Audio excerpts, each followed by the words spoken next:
Magandang umaga po sa inyong lahat at welcome po sa Grace and Truth Community Church. Hi, I'm Lizelle and one of the members of Grace and Truth Community Church. If you're watching this video right now, comment down below, heart, and share this video sa inyo pong mga newsfeed. Kung ito naman po inyong first time na mapanood, welcome po and I hope po mag-bless po kayo sa umagang ito. Kung kayo naman po ay membro ng aming iglesia, maraming salamat po sa patuloy pagsuporta at panonood ng ating church service online. Kamusta po kayo? Nawa po ay nasa mabuti po kayong kalagayan, nasaan man po kayo naroroon. Dahil ito po ang first Sunday of the month, tayo po magkakaroon po mamaya ng communion. Nawa na ihanda niyo po ang kapiraso ng tinapay at juice para po sa ating communion mamaya po. Talagang napakabilis po ng panahon na po. Parang kailan lang po ay January, ngayon po ay nasa month na po tayo ng October. Bagamat po, marami po nangyayari po sa ating mga buhay at marami po tayong mga pinagdadaanan. Nawa patuloy niyo pong nararamdaman ang pagpapala at kabutihan ng Diyos sa inyong mga buhay.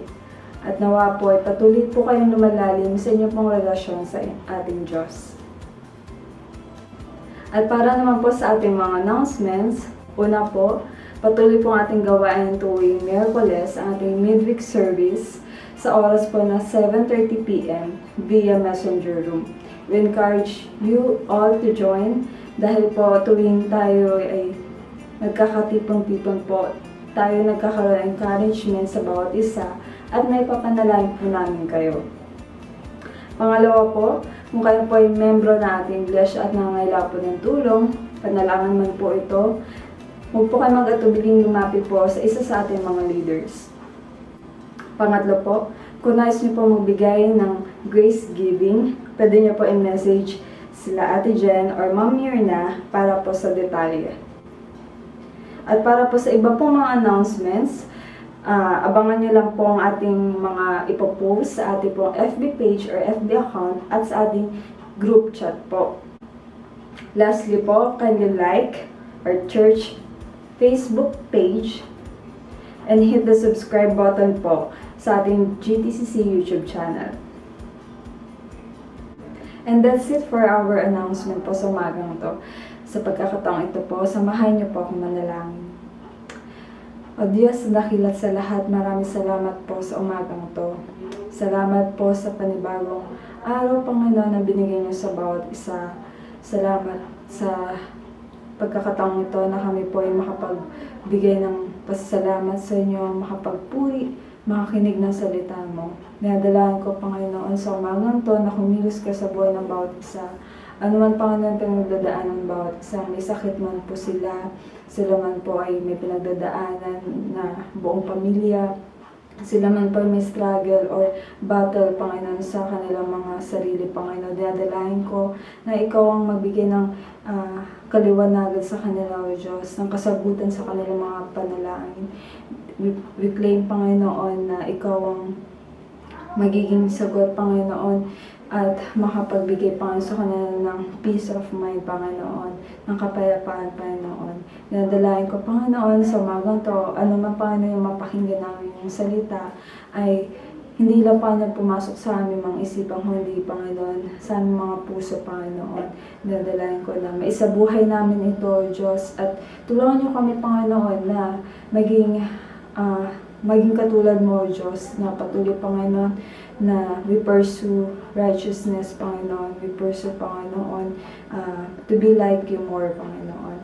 So, umagang to, Diyos, tunay nga na nasa iyong mataas na pagpuri, pasalamat. Maraming salamat, Panginoon, sa inyong kabutihan sa buhay ng bawat isa. Pinupuri ka namin, pinapasalamatan sa pangalan ni Jesus. Amen. Magandang umaga po sa ating lahat. Tayo po ay sama-samang magbigay ng papuri at pasasalamat sa Diyos sa pamamagitan ng pag-awit. Samahan niyo po akong umawit.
so that sin will not come in.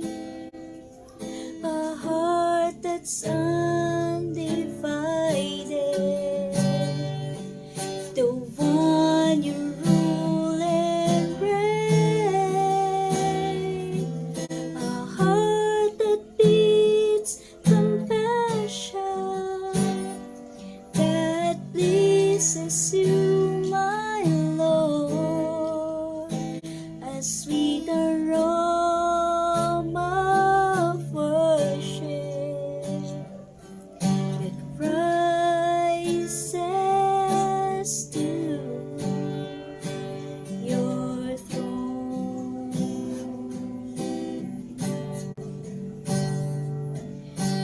Pure heart, that's what I long for.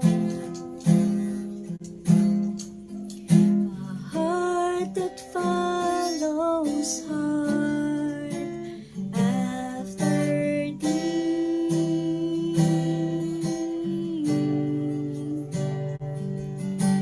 Pure heart, that's what I long for.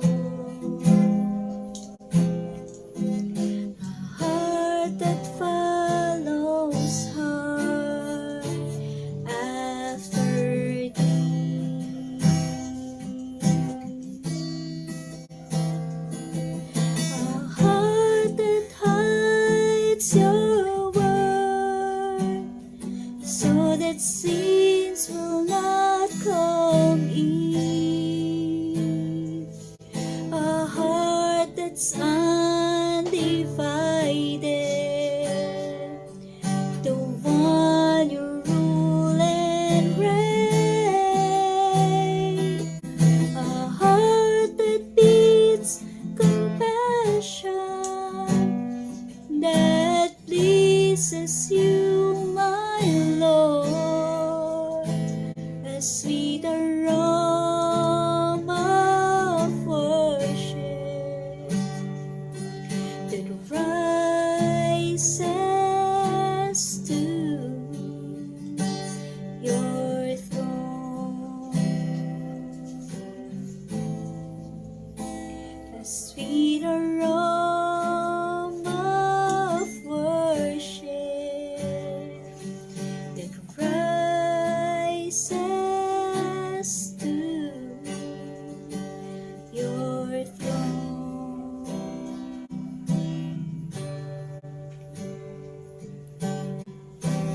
Your love, oh Lord, is like the oceans, deeper than endless seas.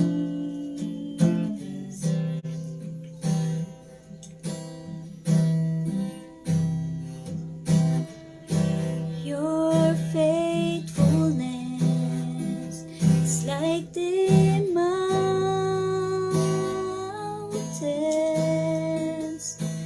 and your word never fails. Glory to God.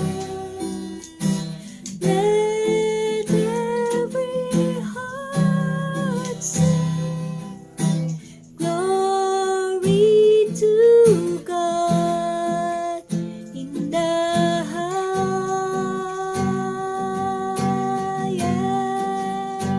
highest. Glory to God. Let every heart sing.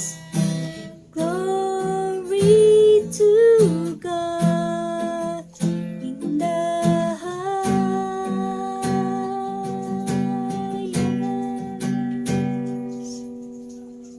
Sa iyo po ang papuri, ang pasasalamat aming Diyos. Amen. Amen. Samahan niyo po ako sa pagbasa mula sa mga awit, Kabanata 15. Psalms chapter 15. Panginoon, sino ang maaaring tumira sa inyong templo? Sino ang karapat-dapat na tumira sa inyong banal na bundok? Sumagot ang Panginoon, ang taong namumuhay ng tama, walang kapintasan at taus-pusong nagsasabi ng katotohanan, hindi naninirang puri, at hindi nagsasalita at gumagawa ng masama laban sa kanyang kapwa. Itinatakwil ang mga taong sobrang sama, ngunit pinararangalan ang mga taong may takot sa Diyos. Tinutupad ang kanyang pinangako kahit na mahirap gawin. Hindi nagpapatubo sa kanyang mga pautang at hindi tumatanggap ng suhol upang sumaksi laban sa taong walang kasalanan. Ang taong gumagawa ng ganito ay hindi matitinag kailanman. Ito po ang salita ng Diyos.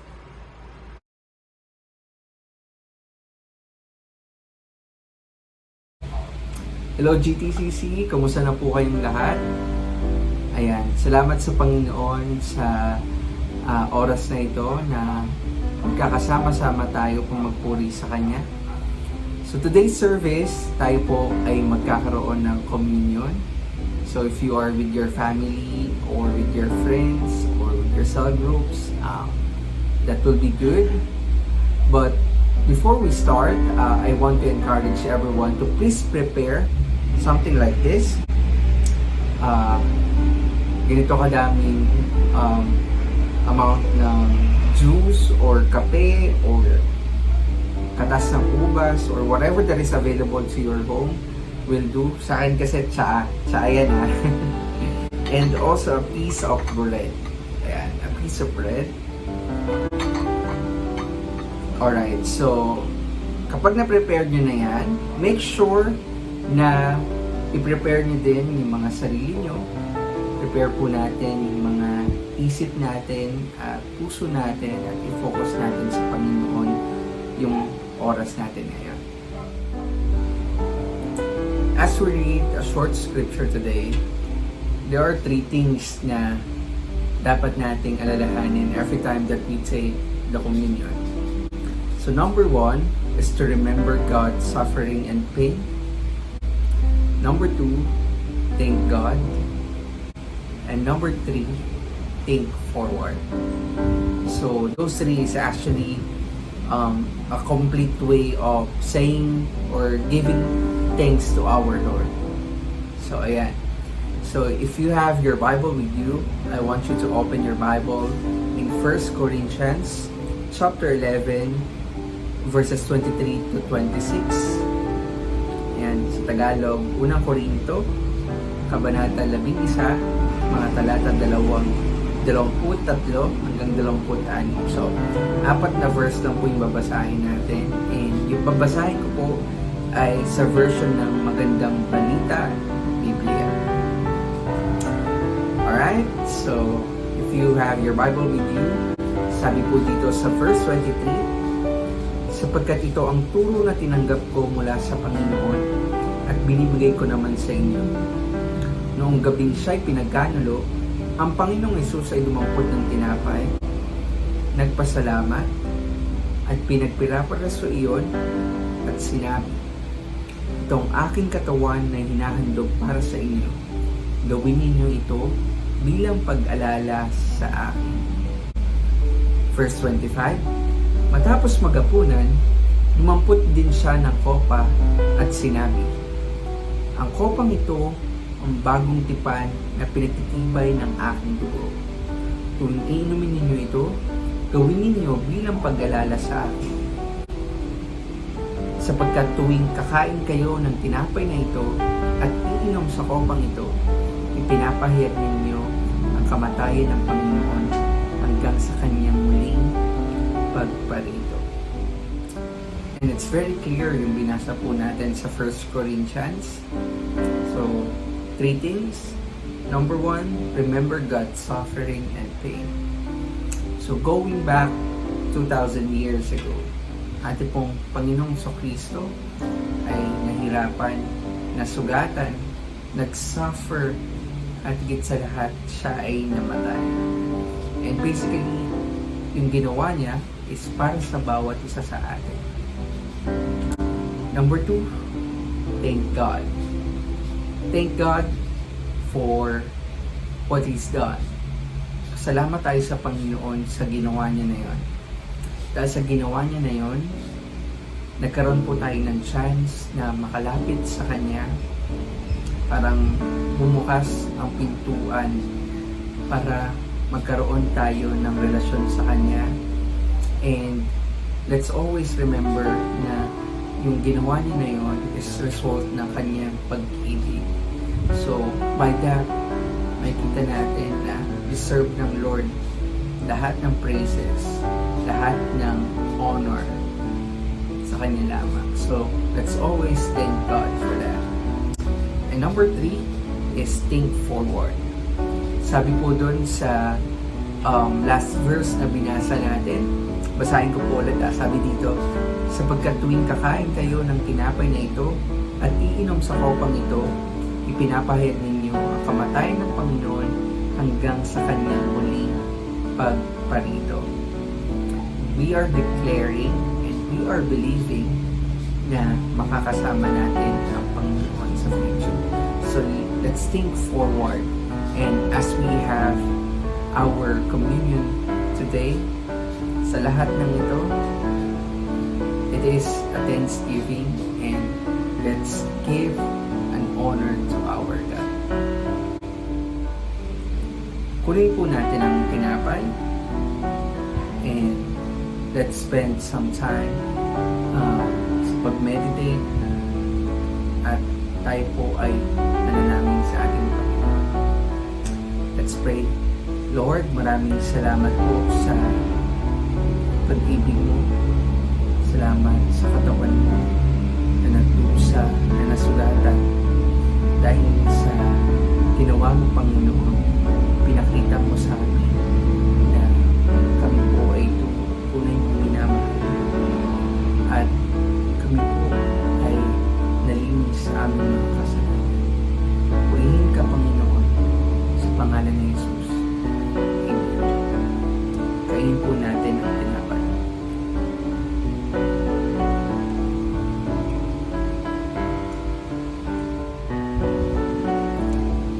And now, let's take the cup together. And I request everybody, tayo po ay mag-spend ulit ng prayer sa ating Panginoon. Let's pray. Lord, maraming salamat po sa oras na ito. Salamat sa patuloy mo pag-remind sa amin kung gaano ka kabuti sa amin. Maraming salamat, Panginoon, sa dugo na dumaloy sa iyong katawan. Dahil sa nangyari ito, Panginoon, kami po ay nagkaroon ng chance na makalapit sa iyo, magkaroon ng ganap at totoong buhay na mataranasan namin bilang mga anak mo. Salamat, Panginoon, po ang dalangin sa pangalan ni Jesus. Amen. Namin po natin yung juice o yung patas ng bukas.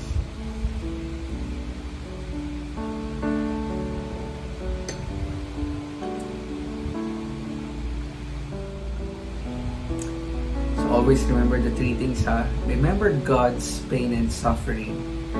That is His love. Number 2, always thank God. And number 3, think forward. So for the last time, I request everybody na samahan po ako sa panalangin. Let's pray. Lord, salamat sa oras na ito. Salamat sa pagkakataon na kami po ay sama-samang inalala ka, Panginoon, sa ginawa mo sa krus ng Kalbaryo. Kami po ay patuloy na mag-celebrate because of what you've done para sa amin. Salamat sa pag-ibig mo. Salamat sa sakripisyo mo. Salamat, Panginoon, dahil kami po ay nagkaroon ng ganap na buhay.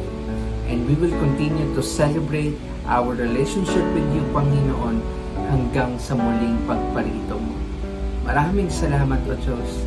Purihin ka, tinataas ka namin sa pangalan ni Jesus. Amen.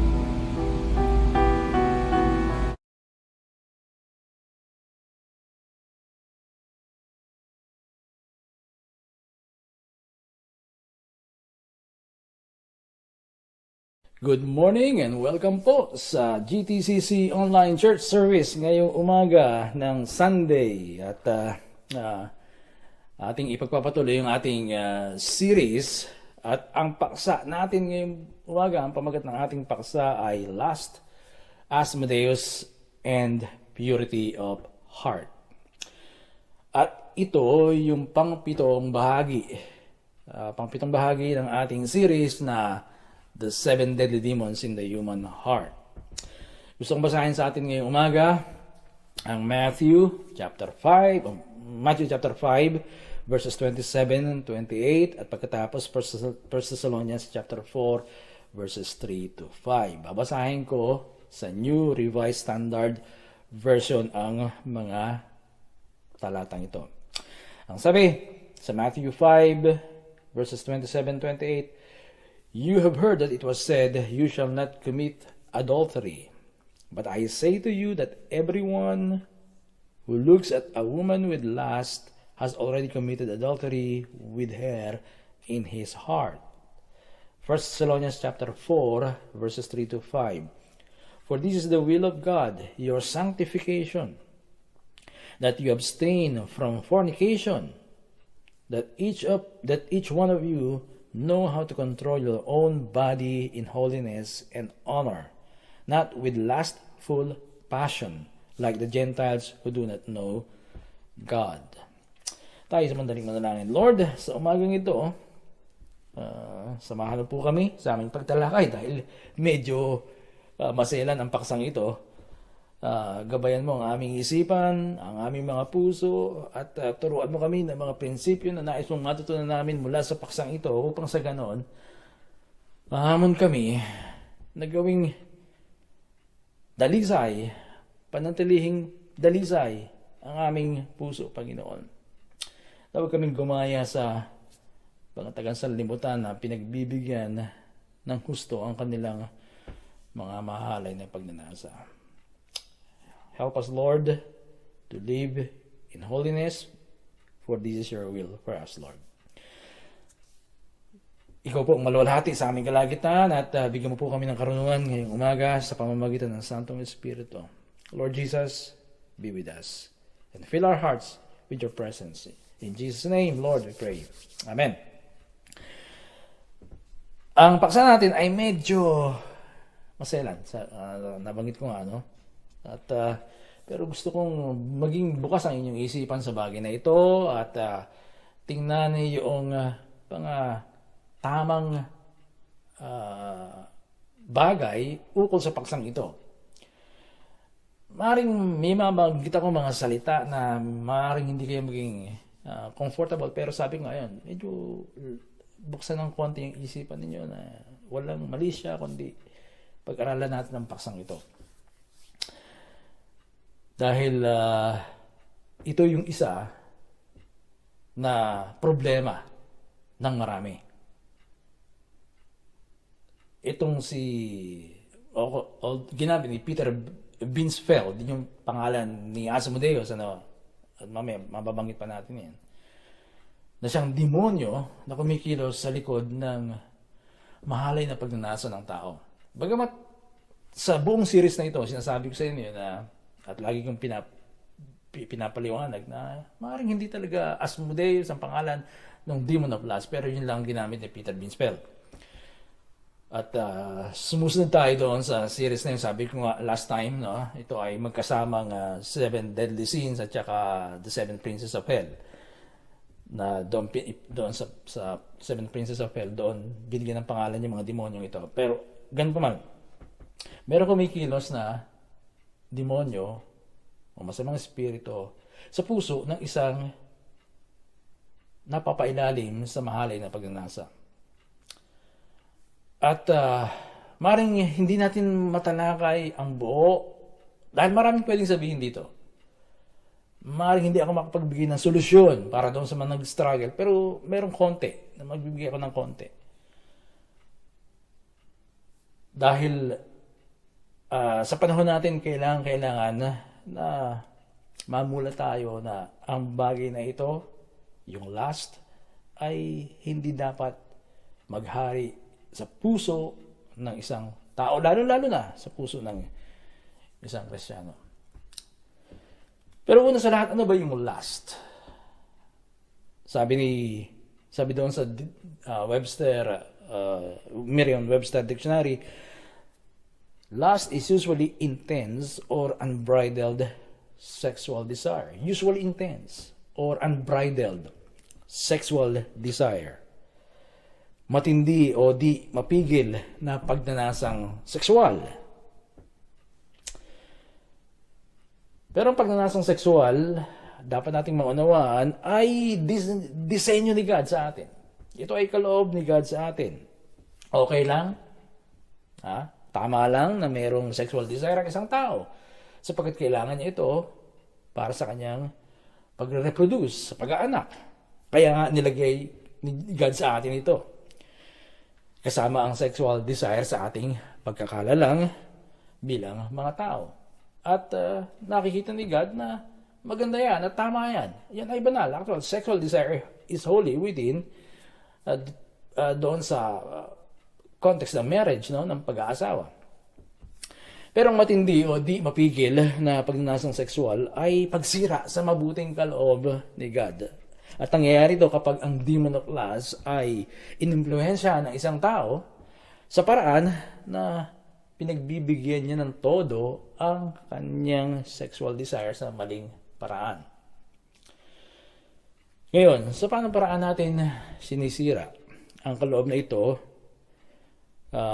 ni God sa atin? Sa paanong paraan nagiging masama ang sexual desire? Ang sexual desire ay nagiging masama kung ito ay pinaiiral sa masamang paraan tulad ng mahalay na pagnanasa sa isang babae o kaya sa isang lalaki, kung ikaw ay babae, na hindi mo asawa. Meron kang mahalay na pagnanasa sa kanya. At yan ay binanggit ni Jesus daw sa Matthew chapter 6 verses 27 and 28 na binasa natin kanina. Ang sexual desire ay nagiging masama kapag pinupuno ng isang tao ang kanyang isipan ng mga bagay na mahalay. Ang sexual desire ay nagiging masama kung ang sexual desire na ito ay isa ng addiction, yung hypersexuality or hypersexual disorder, out of control sexual behavior, na ang lahat ng ito ay kinakarakterize, inilalarawan ng matinding mahalay na pagnanasa. Ito ay sobra-sobrang pagnanasa. Yung out of control na, merong ng addiction. Wala na sa control. Inordinate sexual desire. And you are most likely a lustful person. You are most likely a lustful person when your mind is filled with sexual thoughts most of the time. Kapag ang isipan mo ay laging nahandoon, laging ang pag-iisip mo ay laging merong sexual thoughts, no? Nahandoon ang sex lagi sa isipan mo, o mahalay na bagay, maging sa pananalita mo, lumalabas yan. Yan, most likely ikaw ay isang mahalay na tao. Meron kang mahalay na pagnanasa. You are a lustful person.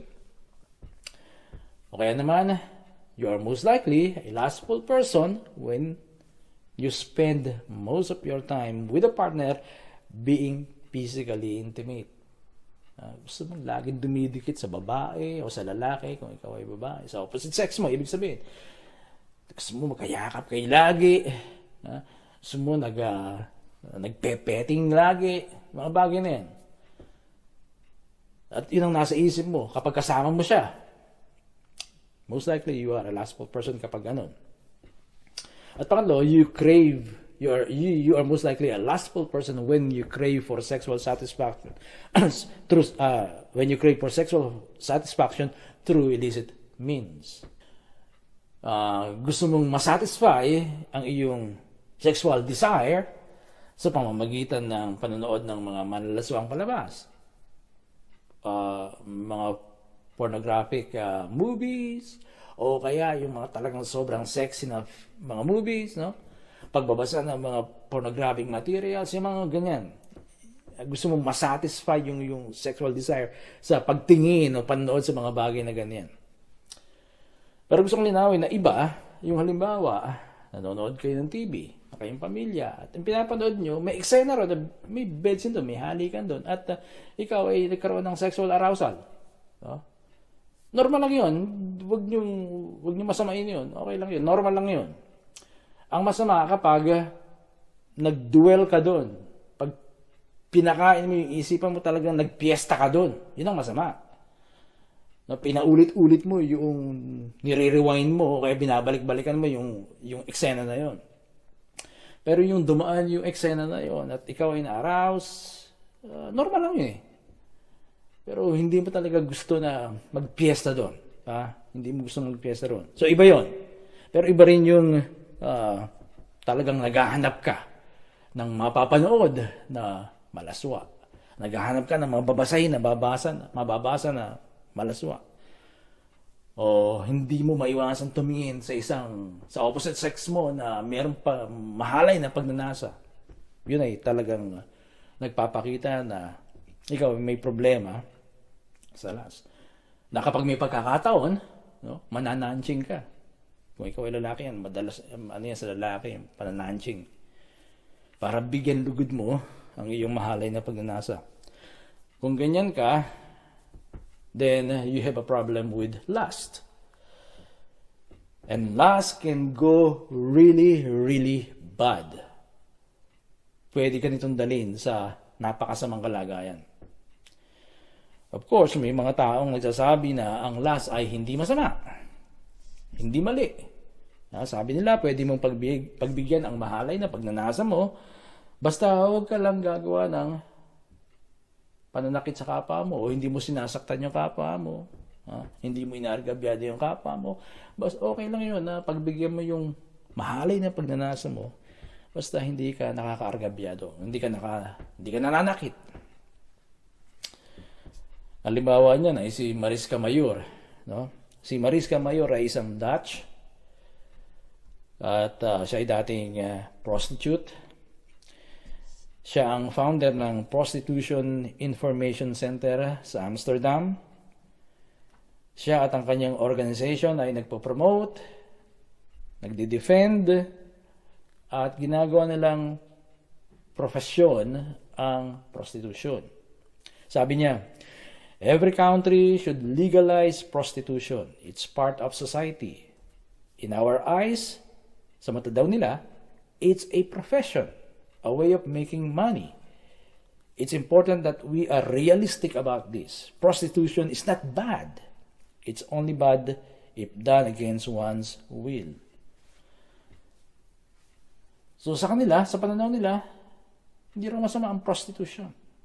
Dapat daw illegalize ito sa lahat ng bansa. Pero yan ay sa pananaw ni Mariska Mayor at ng mga katulad niya. Pero sa spiritual na realidad,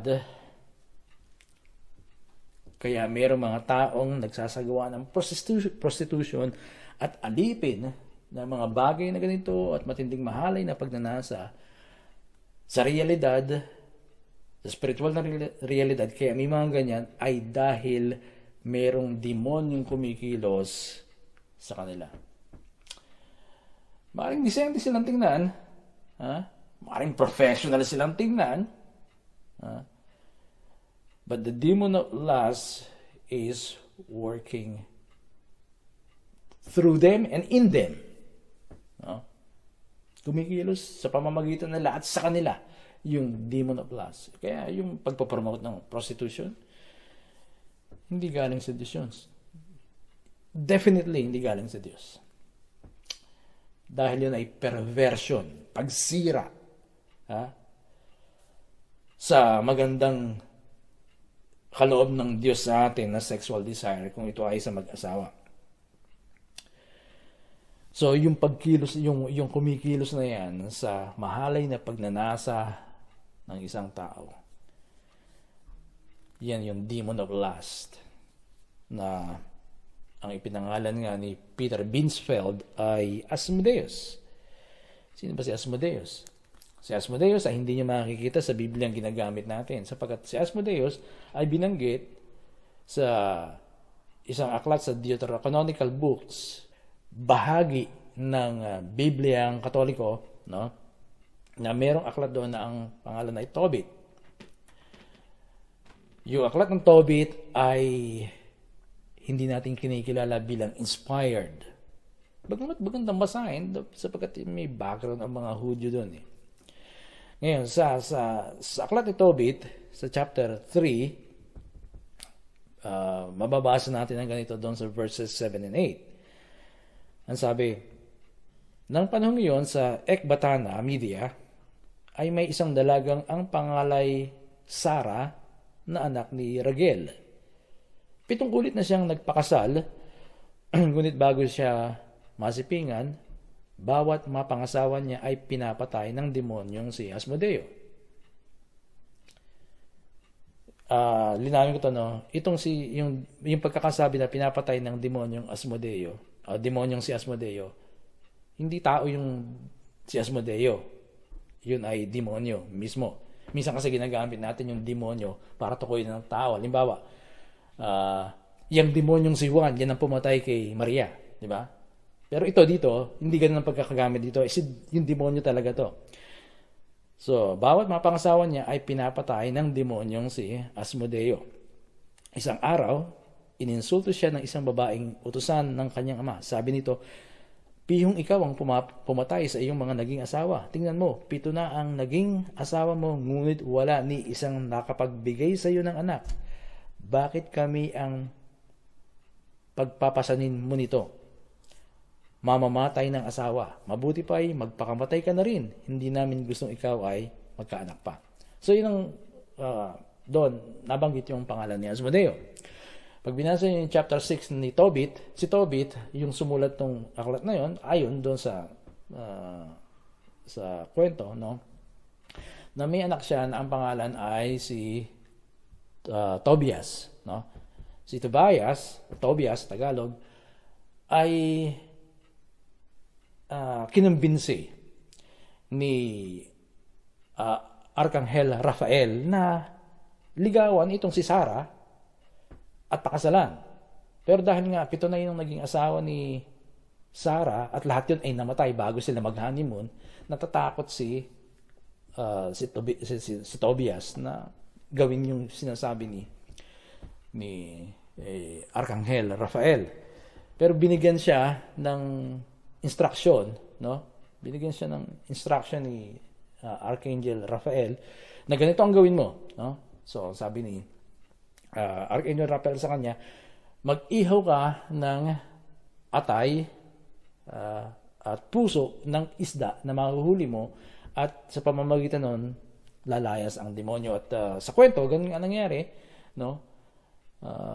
Niligawan niya si Sara at nung sila'y unang gabi nila, nag-ihaw siya ng puso at atay ng isda at si Asmodeo ay lumayas papuntang Ehipto at doon siya ginapos. Yung iba sinabi siya binigti ni Archangel Rafael. Pero ang mga ito ay sa pananaw nating mga Kristiyano ay parang katang-isip lamang. Maaaring mas malamang katang-isip. Kung ito ay, pero sa literatura ng mga Hudyo, ito'y tinatanggap nila, pinaniniwalaan nila. Ganun din sa Biblia ng Katoliko, ito ay totoo para sa kanila. Pero yung mapalayas mo ang demonyo sa pamamagitan ng pag-ihaw ng puso at atay ng isda, kahit ano ihawin mo, hindi lalayas ang demonyo eh. At itong si Asmodeo, no, ay nahuli nga at siya ay ginapos at binigti ayon sa ibang salaysay ni Archangel Rafael. So ito ay kwento, magandang kwento, entertaining. So kung may panahon kayo, basahin niyo Aklat ni Tobit, no? Pero ang mga nakalagay doon ay hindi natin kinikilala bilang katotohanan mula sa Diyos or tinatawag na divine truth, dahil yun ay medyo kakatuwa. So, yan si Asmodeus. Kaya yung pangalan na yan ang ginamit ni Peter Binsfeld bilang demon of lust dahil meron siyang masama, mahalay na pagnanasa kay Sarah. Ayaw niya na si Sarah ay masipingan, naman gusto niya sa kanya lang si Sarah. Yun ang dahilan kung bakit marahil ginamit ni Peter Binsfeld ang pangalan Asmodeo bilang demon of lust. Ganun pa man, kahit na walang pangalan ng mga demonyong ito na kumikilos sa buhay ng mga taong mayroong mahalay na pagnanasa, ang totoo, sino mang alipin ng kahalayan, sino mang alipin ng mahalay na pagnanasa at walang kontrol sa kanyang sexual desire, ay impluensyado ng demon of lust. Whether his name is Asmodeus or what. So, hindi yun ang mahalaga. Ang totoo, mayroong impluensya ang demonyo sa sino mang may ganitong kalagayan. Lustful, mayroong mahalay na pagnanasa, alipin ng sexual desire. At iyan ay isang kalagayan na kahabag-habag at talagang maraming nag-struggle dito. May mga tao na talagang nahandun yung pag sila ay nasa ilalim ng kapangyarihan ng demonyong ito, napakahalay, kahit poste ng Meralco, pag nilagyan ng palda, talagang yayakapin. Ganun ang, merong ganun. Sobra ang talagang pagkahumaling sa sex or sa pagkakaroon ng desire na makipagtalik. At mayroong mga bagay na ginagamit ang demonyong ito, si Asmodeus, kung Asmodeus nga ang pangalan niya, para ang isang tao ay lalong maging alipin ng kanyang kahalayan. At sa ganun ay lalo pa siyang malulong sa illicit sexual activity. Tulad ng fornication, no? Nalululong ang mga kabataan dyan, mga tao dyan. Yung fornication is sex before or sex outside of marriage. Ano-ano yung mga ginagamit ni Asmodeo sa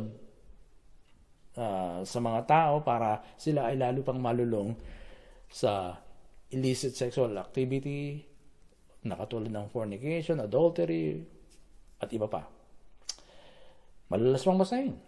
Ginagamit yan. Kaya pag nakakita kayo ng malalaswang basahin, isipin niyo na, yan, nahandyan si Asmodeo.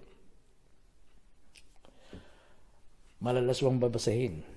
Minsan, mga aklat, minsan may mga romance na nobela, minsan may mga halong ganun eh.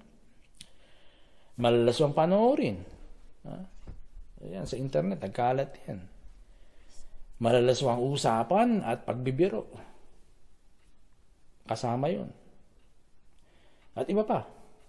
Meron siyang mga ginagamit para lalong pakainin ang isipan ng tao at malulong siya sa kahalayan. At maraming Kristiyano ang alipin ng lust o matinding pagnanasang sexual. Hindi lamang mga unbelievers, hindi lamang mga hindi Kristiyano ang alipin ito, kundi maging mga Kristiyano ay alipin ng lust. Sa mga nakaraang panahon, kung bukas ang inyong tenga at mata sa mga balita sa Christian world, maraming pastor, maraming Christian leader ang bumagsak dahil sa bagay na ito. Dahil napailalim sila sa demon of lust. Nag-pray sila, pray ng pray, pero parang walang nangyayari. At maraming Kristiyano ang nakakaranas sa ayaw nila, marahil. Pero, nandun sila. Alipin ng lust. Magre-repent dahil talagang alam nila na masama yun. Dahil Kristiyano sila. Alam nila na hindi kalooban ni God. Pero, again, hindi lahat ay gano'n ang puso. May mga Kristiyano talagang pinagdibigan yun. Sa kabila ng kanilang palayang panalangin, repentance, fasting, tila baga walang nangyayari. Pero kasi hindi naman lang yung pray yun eh. Hindi lamang fasting. Hindi lang repentance.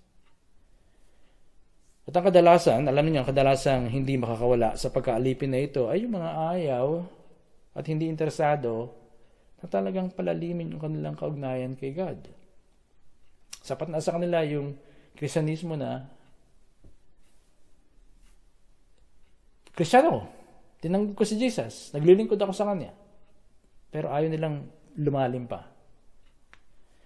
Hindi interesado sa spiritual training. So, bakit pumasok ang spiritual training? Dahil ang sexual addiction ay isang spiritual problem. Kaya kailangan mong sanayin ang sarili mong spiritual.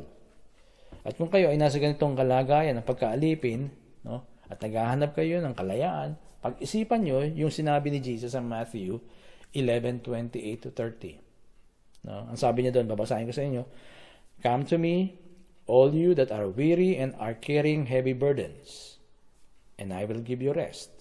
Take my yoke upon you and learn from me, for I am gentle and humble in heart, and you will find rest for your souls. For my yoke is easy and my burden is light." Pastor, narinig na namin yan. Pastor, alam na namin yan. Yes, alam ko. Madalas natin naririnig to. Madalas kinukot natin yung verse 28. "Come to me, all you that are weary and are carrying heavy burdens, and I will give you rest." Yun ang hinihintay natin, yung rest. Hinihintay natin yung kapahingahin na yun. Na kapag lumapit tayo sa Kanya, sabi niya, bibigyan ako ng kapahingahan. Bakit? Hanggang ngayon, alipin pa rin ako. Kasi maaaring hindi mo pinag-isipan yung verse 29. Maaaring nahandog ka lang sa verse 28. Pero hindi mo sinubukan na i-apply o pag-isipang maigi yung verse 29 na ang sabi niya, "Take my yoke upon you and learn from me." Maganda yung verse 28, pero hindi yun ang gusto kong pansinin ninyo at pag-isipan ninyo. Ang bigyan nyo ng pansin at pag-isipan ay ang verse 29 na sinabi niya nga ay, "Take my yoke upon you and learn from me." Ano ba ang yoke? Ang yoke sa Tagalog ay pamatok. Or pamatok. Hindi ko alam kung paano sasabihin niya, pamatok or pamatok. Yan ay ginagamit sa mga baka o kabayo para pareho silang humila ng karawahe o anumang bagay. So dito ang sinasabi ni Jesus, kung nahihirapan ka na dyan sa iyong pagkaalipin, dyan sa ginagawa ni Asmodeo sa iyong buhay, kung nahihirapan ka na dyan, halika, come to me, at isuot mo ang pamato ko, isuot mo ang aking yoke. Dalawa tayo dito, magkasama tayo, sabayan mo ako, at matuto ka sa akin. Yun ang hindi natin ginagawa, di ba? We come to Jesus at hinihintay natin yung rest. Pero ayaw nating, o maaaring hindi natin naisip na isuot yung kanyang yoke, yung pamatok niya. At matuto tayo sa kanya. Ang sabi niya, sa verse 29, "Take my yoke upon you and learn from me." Lagay mo sa iyong leeg. Para tayo dalawa. No? Kasi pag yung dalawang baka ay nilagyan ng pareho ng yoke, ng pamatok, hindi sila maghihiwalay. Mas malakas sila. Sinasabi ni Jesus na, halika, isuot mo yung aking pamatok. Para dalawa tayo, sabay tayo, magkasama tayo. Matuto ka sa akin. Kung ano yung ginagawa ko, yun din ang gawin mo. That's the thing. Yun ang kulang sa atin. Yung Christian life natin ay hindi yung dala-dala natin. Well, ang Christian life natin, yung verse 28. Lumapit tayo sa Kanya and then naghihintay tayo ng rest. Naghihintay tayo ng change. Naghihintay tayo ng transformation dahil lumapit na ako kay Jesus. Verse 28. Pero yung verse 29, nakalimutan natin na kailangan natin matuto sa Kanya. Habang kasama natin siya, nasa isipan natin siya araw-araw. Tandaan niyo pag nilagay yung yoke, yung pamatok sa dalawang baka, hindi sila maghihiwalay. Magkasama sila. Sabay sila. Kahit saan pumunta yung isa, nahandun din yung isa. So dito, ilagay natin lagi sa isipan natin si Jesus. Kung ilalagay natin yung kanyang pamatok sa ating leeg o sa ating buhay, yun ang ibig sabihin nun. Sa isip natin, nahandyan lagi si Jesus. Nahandyan lagi si God sa isipan natin. Laging nahandyan si God at ang ating isipan ay laging na kay God. At yan ay lagi ko nababanggit. That is taking Jesus' yoke. And then you learn from Him. Matuto ka sa Kanya. Ano bang ginagawa ni Jesus? Si Jesus mayroong time ng solitude. Si Jesus nag-iisa yan. Tayo, puro minister tayo Lalo na kaming mga pastor, no? Maraming pastor, may church na hinahawakan, may isa pang organization, chairman pa siya doon, tapos leader pa siya ng isang organization ulit. Ang daming ministry. Kaya wala na yung time ng solitude niya kay Jesus. Kaya may problema ganito. Mayroong problema sa lust o sa kung ano man na makalamang gawain. Pero ang sinasabi ni Jesus, halika, ilagay mo yung yoke, ilagay mo yung pamatok sa'yo, magkasama tayo, sabay tayo kung saan ako naroon, nandun ka, lagay mo ko sa iyong isipan at matuto ka sa akin. Kung anong ginagawa ko, yun din ang gawin mo.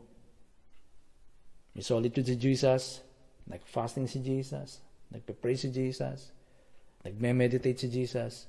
Lahat ng spiritual disciplines na ginagawa ni Jesus, gawin mo. Gawin natin. Kaya napakahalaga ng spiritual training sa bagay na ito. Dahil ang addiction sa sex ay spiritual problem. Isang spiritual problem. Ngayon, yung mga ayaw sa ganitong bagay, taking Jesus yoke, matuto sa Kanya, yung mga ayaw sa ganon, yung nahihirapan doon, think hopeless. Well, sorry, hindi hopeless, kundi matatagalan. Napakahirap para sa kanila na kumawala doon. It will take time. It will take time na meron namang paraan para mangyari na ikaw ay makakawala agad doon sa bagay na yun. O at least, mapadali ang pagkakawala mo sa bagay na yun. Matuto ka sa akin, sabi ni Jesus. Kung ano yung ginagawa ni Jesus. Si Jesus ay tao rin. Lahat ng, kung ano yung nararanasan natin, temptation, nararanasan niya. But He is always victorious because meron siyang spiritual disciplines. Alam niya yung dapat niyang gawin. Dinidisiplina niya yung sarili niya na labanan ng kasalanan. Pero tayo, lumapit tayo kay Jesus, tinanggap natin si Jesus, naghihintay tayo ng transformation dahil Kristo na ako, born again ako. Kaya ang daming Kristiyano na hindi nagbabago yung buhay. Dahil nga, they don't want to go deeper. Lumapit lang sila para magkaroon ng rest. At binibigay talaga ni Jesus yun. No? May rest, okay? May rest na mayroon kang joy, mayroon kang kapayapaan, iba na yung pananaw mo, pero sa loob, meron pa rin dapat baguhin. Meron pa rin dapat pagtagumpayan. So dito, sinasabi ni Jesus, sapagkat madaling dalhin ang aking pamatok at magaan ang pasaning ibinibigay ko sa iyo, halika, kaya mo yan sa pamamagitan ng tulong ko. Yun So, huwag ka nang kakawala kayo. Lagay mo lagi sa isip mo. Mag-take time ka. Talagang disiplinahin mo yung sarili mo. Put Jesus in your mind every moment, every hour, every minute. Hindi lang si Jesus nasa isipan mo pag time ng devotion sa umaga. Sa maghapon, hindi mo na siya maaalala. Pag sa gabi na uli, mag-pray ka bago ka matulog, doon muli siya maalala. And then Sunday, awit ka ng napakaraming awit. Pero the whole week, halos walang part si Jesus sa puso mo. Pero dito, sinasabi niya, lagay mo sa leeg mo, magkasama tayo. Walang iwanan. Kapag ganun ang ginawa natin, mayroong victory. Kasi kasama natin si Jesus. Dahil yun sinabi niya, take my yoke upon you and learn from me. Requirement yun para sa talagang lubos-lubos na kapahingahan. So, saan ka man pumunta, isama mo si Jesus. Dalawa kayo lagi. Ilagay mo siya sa iyong isipan. At kapag ganun ang ginawa mo, magiging close ka kay God. At kapag close ka kay God, magkakaroon ka ng pusong dalisay. Tandaan mo na ang primerong layunin o primary purpose ng pagsasagawa ng spiritual training na ito ay hindi para mapagtagumpayan yung kahalayan. Hindi yun ang primary purpose. Ang primary purpose ng spiritual disciplines na ito, yung paggaya mo kay Jesus, yung pagkatuto mo sa Kanya, yung pagsama mo sa Kanya lagi, ang primary purpose nun ay para maging close ka kay God. Magkaroon ka ng intimacy with God. Na yun ang dapat pakauhawan ng isang magsasagawa nito. Gusto kong linawin sa inyo to, no? Kung gagawin niyo lang yung bagay na yan, no? Yung spiritual trainings, yung spiritual disciplines, para makakawala kayo doon sa dapat yung kawalan, no? Hindi maging effective. Dapat ang maging hangarin nyo, ang pakauhawan ninyo sa pagsasagawa nito, ng mga spiritual disciplines na ito, ang pakauhawan nyo ay ang maging close o maging intimate kay God. Dahil kung hindi ito ang kauuhawan nyo, yung pagiging close kay God, kung hindi yun ang kauuhawan nyo, walang patutunguhan yung spiritual training. Dahil yung pagkauhaw kay God, yung pagnanasa sa Kanya, yun ang maglalapit sa inyo sa Kanya sa pamamagitan ng mga ginagawa niyong spiritual disciplines na ito. So, merong desire, merong pagkauhaw kay God, at habang ginagawa niyo yung spiritual training na yan, yun ang maglalapit sa inyo sa Kanya. Mararanasan niyo siya ng higit pa sa nararanasan niya ngayon. At kung yan ay lagi niyong ginagawa, bahagi na ng inyong buhay spiritual, makikita niyo yung transformation. Makikita niyo yung power niya na kumikilos sa inyo para pagtagumpayan yung mga gawa ng laman. Pero kung hindi kayo close kay God, wala kayong power para magkaroon ng pure heart. You cannot have a pure heart without a heart that hungers for a closeness to the God who is absolutely pure. Hindi pwede yun. Magkakaroon lang ng pure heart kapag mayroong pagkauhaw talaga kay God na siyang Diyos ng lahat ng dalisay. At yan ang ginagawa ng spiritual disciplines o spiritual training sa buhay ng isang Kristiyano. Yung malapit ka ng lubos, maging close ka kay God. Pag ginawa mo yan, naging bahagi ng buhay mo yan, hindi lang pasundot-sundot, ha? Maging bahagi ng buhay mo yan, you will see, makikita mo, mayroong transformation. Ang problema, minsan, sinusundot-sundot lang natin yung pagsasagawa nito eh. Patikim-tikim lang tayo ng spiritual disciplines na ito kaya hindi naging effective. At ginagawa natin yan, yung mga ganyan, kasi kailangan eh. Hindi yun. Wag yung kailangan. Hindi yun. Wag yun lang maging philosophy nyo. Kundi, Lord, gusto kita. Gusto kong maging close sa iyo, kaya itong gagawin ko. At kapag ganun ang ginawa natin, you will see the power. Makikita nyo yung kapangyarihan. Subukan ninyo. Subukan ninyo. And you will see. Dahil naranasan ko. At hindi lang ako. Maraming nakaranas. Itong book na ito, The Spirit of Disciplines, nagpatotoo si John Ortberg. Nasa aeroplano siya. Hopeless siya, sabi niya, walang pagbabago sa buhay ko, hindi ko kaya magbago. Nasa aeroplano siya, binasa niya to.